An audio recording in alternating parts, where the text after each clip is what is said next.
नमस्कार साथियों, बहुत बहुत स्वागत है आप सभी का हमारे YouTube channel defence my world पर। साथियों, इंडियन एयरफोर्स इनटेक 1 2022 के लिए फाइनल इनरोलमेंट लिस्ट को एयरफोर्स की वेबसाइट द्वारा जारी कर दिया गया है।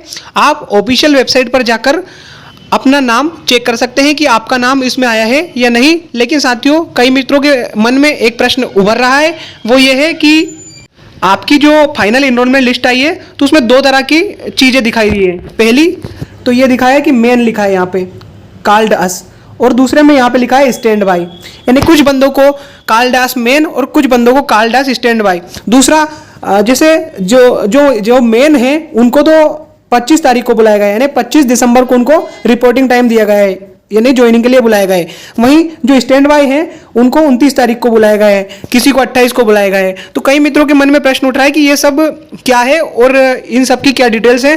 तो मैं आपको सबसे पहले तो ये बता देता हूं कि इंडियन एयरफोर्स में पहला ऐसा होता था, यानी कि पिछली जो भर्तियां होती थी उसमें ऐसा होता था कि एयरफोर्स बंदों को चांस देता था। यानी कि यदि मान लीजिए किसी बंदे की जो फाइनल इनरोलमेंट लिस्ट है उसमें उसका नाम आ गया, ठीक है, लेकिन अगर वो ज्वाइन नहीं करता है तो उसकी वैकेंसी तो खाली रह जाएगी।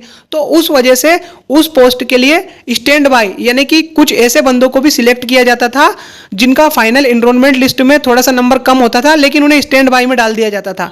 यानी कि मान लीजिए अगर आप की ज्वाइनिंग आ चुकी है, लेकिन अगर आप ज्वाइन नहीं करते हैं तो आपके बाद वाला जो व्यक्ति है वो उसे ज्वाइन कर लेगा।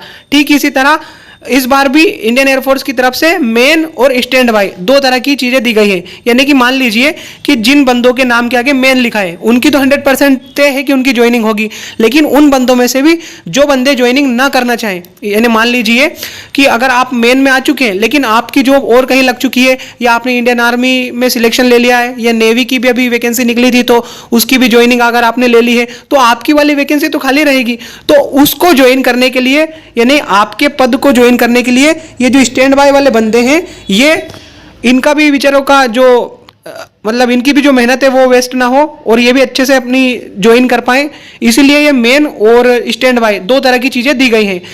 तो यही चीजें थी जो मैं आपको बताना चाहता था। यानी कि जो मेन वाले बंदे हैं उनकी तो तय है कि 100% ज्वाइनिंग होगी। बाकी जो स्टैंड बाय वाले बंदे हैं उनकी किस्मत, अगर जो बंदे मेन वाले हैं अगर वो ज्वाइनिंग नहीं करते कुछ बंदे, तो उनकी वैकेंसियाँ खाली रहेंगे और उसमें स्टैंड बाय वाले बंदे आसानी से अपनी ज्वाइनिंग ले सकते हैं।